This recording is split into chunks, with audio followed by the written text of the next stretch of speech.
இன்று பார்த்தீங்கன்னா அற்புதமான ஒரு சக்தி வாய்ந்த அமாவாசை அப்படின்னு சொல்லலாங்க. வெள்ளிக்கிழமையோடு வரக்கூடிய இந்த அமாவாசையில் நம்ம முன்னோர்களுக்கு தர்ப்பணம் கொடுத்து காகத்திற்கு சாதம் வைப்போம் இல்லையா? அப்படி நீங்கள் காகத்திற்கு சாதம் வைக்கும் பொழுது இந்த ஒரு இலையில் வைத்து நீங்கள் காகத்திற்கு சாதம் வையுங்க. நிச்சயம் உங்களுடைய 7 ஜென்மத்தின் கர்ம வினைகள் நீங்கும் அப்படின்னும் சொல்லப்பட்டிருக்குது. அப்படிப்பட்ட என்ன இலையில் நம்ம காகத்திற்கு சாதம் வைக்க வேண்டும் அப்படின்னு பார்த்தீங்கன்னா, வெள்ளை எருக்க இலை. இது எல்லா இடங்களிலும் கிடைக்கக்கூடிய ஒரு இலை தாங்க.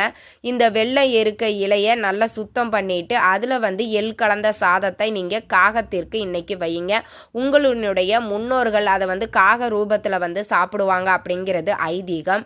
அப்போ உங்களுடைய 7 ஜென்ம கர்ம வினைகள் நீங்கும் அப்படிங்கிறது ஐதீகம். கண்டிப்பாக இந்த அமாவாசையில் இந்த வெள்ளை எருக்க இலையில காகத்திற்கு சாதம் வையுங்கள்.